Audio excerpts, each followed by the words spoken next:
Bom dia, meus amigos. Hoje é dia 2 de agosto de 2019. Esse mês de agosto fazem exatamente 2 anos que eu e a minha esposa saímos da Instituição Universal. Hoje eu vou fazer um vídeo. Para mim, o mais importante que eu fiz de todos os vídeos que eu já fiz, que eu compartilhei aí com os amigos do canal, você que está chegando agora, você que já está inscrito há algum tempo. E o tema tem a ver com o olhar para a instituição universal ou qualquer outra que tenha nascido dela por rebeldia de pastores ou bispos e nasceram dela. E eu quero expor para você uma das principais características do ensino errado dela. Não tem a ver com as coisas que eles pedem, não tem a ver com oferta, dízimo, nem a fogueira santa. Hoje, para mim a fogueira santa ela é uma heresia, é uma aberração, mas não tem a ver com isso. Eu quero te dar um norte para que você perceba e você faça um paralelo, que você faça para você mesmo as perguntas certas. O que eu quero falar sobre? No livro de Mateus, no capítulo 5, no sermão de Jesus do Monte das Bem-aventuranças, Jesus estava dando algumas diretrizes do reino de Deus, de como nós deveríamos nos comportar, de como nós deveríamos viver a nossa vida. No Sermão da Montanha, ele fala sobre nós sermos o sal da terra, sobre nós sermos a luz do mundo. Por quê? Quando nós somos iluminados pelo Senhor Jesus, pelo Espírito Santo, a nossa conduta, a nossa ação, a nossa reação deve ser diferente das demais pessoas. Não porque somos melhores que elas, mas porque fomos alcançados pela graça do nosso Senhor e Salvador Jesus Cristo. Então, eu queria compartilhar e dividir com você, e dessa vez eu vou pedir para você compartilhar esse vídeo, porque para mim, ao meu ver, é o mais importante. Jesus, no livro de Mateus, no capítulo 5, no verso 17, ele diz o seguinte: não cuideis que vim destruir a lei ou os profetas. Não vim abirrogar, mas cumprir. Porque em verdade vos digo, até que o céu e a terra passem, nem um jota ou um tio se omitirá da lei, sem que tudo seja cumprido. Qualquer, pois, que violar um destes menores mandamentos, e assim ensinar aos homens, será chamado menor no reino dos céus. Aquele, porém, que cumprir e ensinar, será chamado grande no reino dos céus. Porque vos digo que se a vossa justiça não exceder a dos escribas e fariseus, de modo nenhum entrareis no reino de Deus. Jesus estava aqui falando tanto para os religiosos da época quanto para os seus discípulos. A segunda fala dele que ele diz: porque vos digo que se a vossa justiça não exceder a dos escribas, ele estava dizendo para os discípulos dele. Acima está dizendo: qualquer, pois, que violar um destes menores mandamentos e assim ensinar aos seus... Qualquer, pois, que violar um destes mandamentos e assim ensinar aos homens, será chamado menor no reino dos céus. Ele está dizendo o seguinte: quem ensina a palavra vai cometer erros, mas mesmo errando, essa pessoa vai entrar no reino de Deus. Vai ser menor, mas vai estar no reino de Deus. E aquele que cumprir, aquele que fizer, aquele que os cumprir e ensinar será chamado grande no reino dos céus. Ou seja, aquele que cumprir sem erro algum ou com mínimos de erros também vai estar no reino de Deus.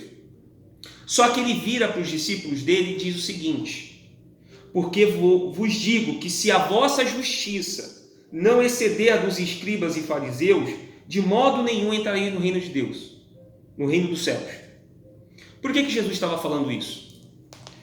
Se você lembrar, Jesus ele foi questionado, foi indagado diante de escribas e fariseus que apanharam uma mulher em flagrante adultério, levou até os pés de Jesus, e ali, diante de Jesus e de uma multidão, eles disseram o seguinte: essa mulher foi pega em flagrante adultério. A lei de Moisés manda apedrejar. E você, o que você fala? Jesus estava sentado, escrevendo ao chão alguma coisa. Eu não sei quanto tempo ele levou para responder a essa indagação. Mas a pergunta que foi feita a ele, se Jesus fala que ela não deveria ser apedrejada, ele estava indo contra a lei de Moisés.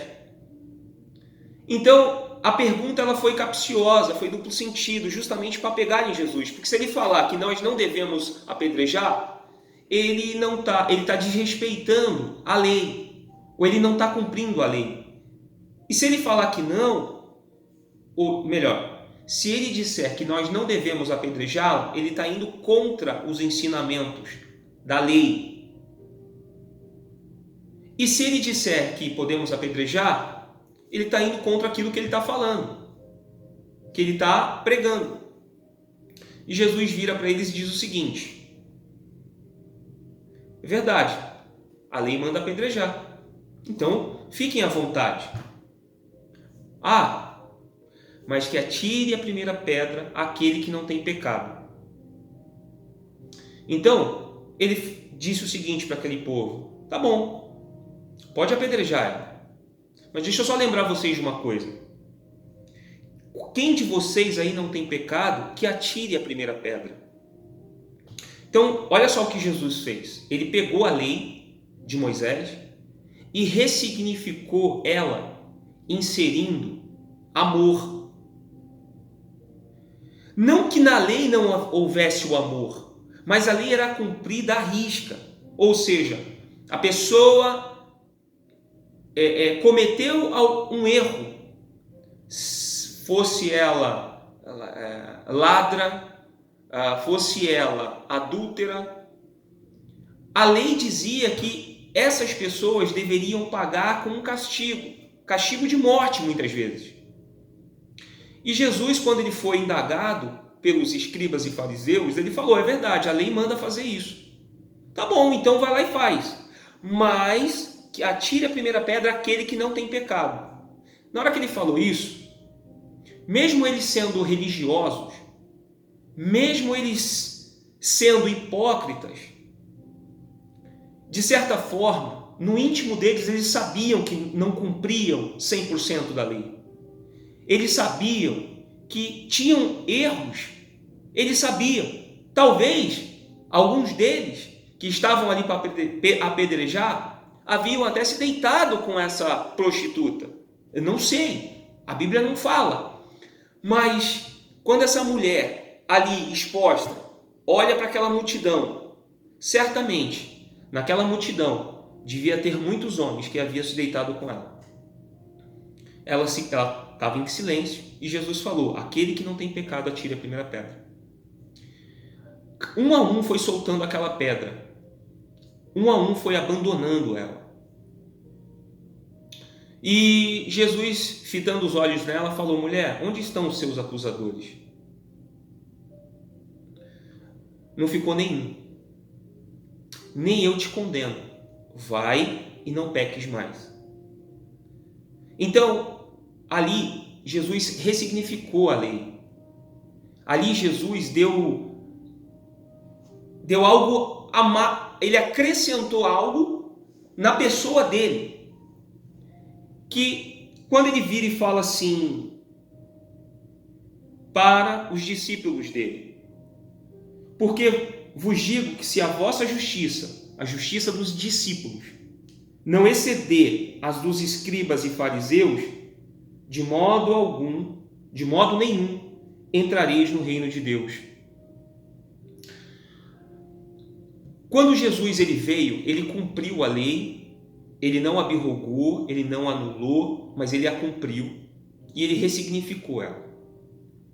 Agora eu quero que você preste atenção no que eu vou falar. O que a instituição universal faz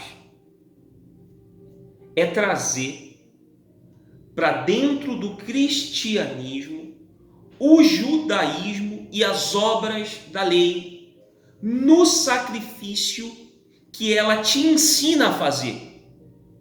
Então, o erro dela não está em pedir dinheiro ou o que quer que seja, mas estar em trazer para dentro do cristianismo elementos do judaísmo que anulam a graça do nosso Senhor e Salvador Jesus Cristo. Jesus, ele ressignificou. Nós somos salvos pelo sacrifício de Jesus naquela cruz, onde ele nos religou a Deus através do sacrifício perfeito dele.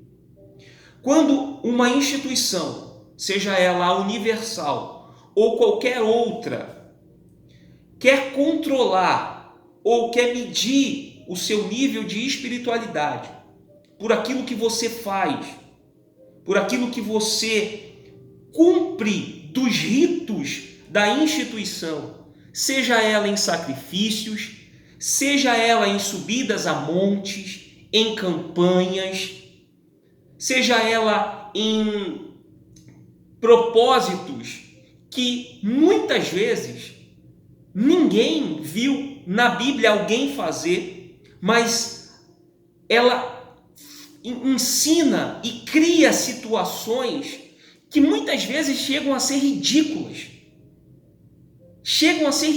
Beiram ao ridículo, mas que ela ensina, tem uma carga da lei, que quando você pensa em cumprir, você automaticamente passa a estar debaixo de maldição, porque nós não conseguimos cumprir a lei na sua totalidade. São mais de 600 proibições, que se você cair em uma, você já se faz maldito. Ou seja, vamos pensar que você acertou 600 e errou na 601. Você é maldito. Você vai ser condenado, porque quem venceu e quem cumpriu, fez o perfeito sacrifício foi Jesus. Então a nossa salvação tem a ver com o que ele fez naquela cruz e não a ver com o que a gente faz. Por isso a nossa salvação é pela graça, porque nós não conseguimos cumprir a lei. E a instituição universal, ela traz elementos e coisas da antiga aliança, do sacrifício. Porque antes o sacrifício se dava para expiação de pecados, para fazer com que o povo se voltasse para Deus, pelo pecado do povo e pelo pecado daquela pessoa que havia errado, que havia descumprido as obrigações do que a lei falava, e ela então tinha que pegar um animal perfeito, levar ao sacerdote, e o sacerdote queimava para expiação de pecado daquela pessoa, sacrifícios. Jesus veio, aboliu tudo isso. Ele simplesmente rasgou o véu do templo e falou: agora todos têm acesso a Deus por meu intermédio, pelo que eu fiz. Jesus, ele ressignificou. Jesus não anulou a lei. Jesus não aboliu aquilo que a lei de Moisés. Não. Jesus, ele cumpriu e deu novo significado e deu graça. Graça é o amor dele, que ele nos dá não pelo que fazemos ou merecemos, mas porque ele nos amou e nos religou a Deus, para que nós não ficássemos embaixo do juízo de Deus. Então Jesus veio e cumpriu toda a lei. Então preste atenção, vou ler novamente. Não cuideis que vim destruir a lei ou os profetas, não vim abrogar, mas cumprir. Porque em verdade vos digo que até que o céu e a terra passem, nem um jota e nem um tio se omitirá da lei, sem que tudo seja cumprido. Qualquer, pois, que violar um destes menores mandamentos e assim ensinar aos homens, será chamado menor no reino dos céus. Note que mesmo ele tentando cumprir a lei e, de certa forma, tendo os deslizes, porque somos seres humanos, Jesus está dizendo o seguinte: ele ainda assim vai estar no céu. E se ele conseguir cumprir, ele vai ser maior no céu. Ele está falando isso para os escribas e fariseus. E depois ele vira para os discípulos e diz: porque vos digo que se a vossa justiça não exceder a dos escribas e fariseus, por quê? Porque Jesus agora, ele havia ressignificado a lei de Moisés e dizendo o seguinte: se vocês não amarem as pessoas, se vocês não derem as suas vidas pelas pessoas, vocês não entrarão no reino de Deus. Então aqui não tem a ver com ensinar a manifestar a fé agressiva de conquistar, mas de amar a pessoa e dar a vida pela pessoa, e não apoiar a pessoa no pecado dela. Não estou dizendo que é isso, a graça não é isso. Não é você viver uma vida de libertinagem, de poder fazer qualquer coisa, não. Quando você entende porque Jesus morreu por você, você cumpre com satisfação em obediência à palavra de Deus. Você passa a ter misericórdia para aquele irmão que vive caindo porque é mais fraco. Mas nós não podemos desistir dele. Nós devemos sempre estender a mão, sempre em amor, porque se nós fôssemos tratar aqueles que vivem caindo, que são um pouco mais fracos, se a gente for tratar ele com rigor da lei, como essa pessoa vai ser salva? Se nós imputarmos a ela e diminuirmos ela e derrubarmos ela no chão a ponto de nunca mais ela conseguir se levantar, que misericórdia que eu usei com essa pessoa. Então, é isso que Jesus está falando para os discípulos dele. A lei mandava fazer isso, a lei mandava apedrejar aquela mulher, mas Jesus falou: tá bom, apedrejem ela, mas você que não tem pecado, então pode jogar a primeira pedra, é um direito seu, porque a lei manda. Mas por que Jesus falou, aquele que não tem pecado atire a primeira pedra? Porque ele sabia que todos eram pecadores, porque ninguém consegue guardar a lei. E a instituição universal, porque foi da onde eu saí, ela ensina que nós devemos fazer determinadas coisas para alcançar o favor de Deus, ou alcançar as bênçãos de Deus. E não tem nada a ver com o que a gente faz, porque se fosse por merecimento, por coisas que a gente faz,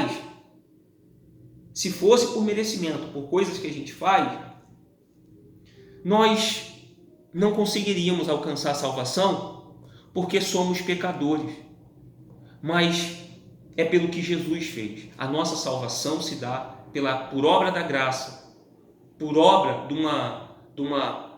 de um favor que Deus oferece àquele que se sujeita em obediência à palavra dele, para aquele que olha para a cruz de Cristo e vê quão depravado e pecador é, e vê quanto ele precisa de Deus, porque nós não sabemos administrar as nossas vidas. Por mais que a gente queira coisas boas e ajudar, ainda assim somos maus, ainda assim existe o elemento humano em nós, a vontade nossa, porque fazemos muitas vezes para os outros esperando receber algo em troca, e o Evangelho não é isso. O Evangelho a gente dá, ainda que a gente não receba nada de ninguém, ainda que a gente não receba, ou ainda que a gente só receba coisas ruins, nós devemos cumprir exatamente como Jesus fez, porque se Jesus fosse salvar só quem merece, ninguém seria salvo. Porque se Jesus morresse só por alguns, ele não seria Deus. Ele não seria. Mas ele dá igualmente a cada um. Ele não te dá mais para um ou para outro. Embora na vida terrena nós percebemos que existem pessoas que vivem um sofrimento eterno. Mas Jesus está no controle de todas as coisas, Deus está no controle de todas as coisas. Nós não entendemos, mas Ele está. E não compete ou não cabe a mim querer mudar isso. Então, quando você traz coisas, práticas da lei, do judaísmo, para dentro da instituição, igreja, física, evangélica, nós estamos anulando a graça e o amor do nosso Senhor Jesus Cristo.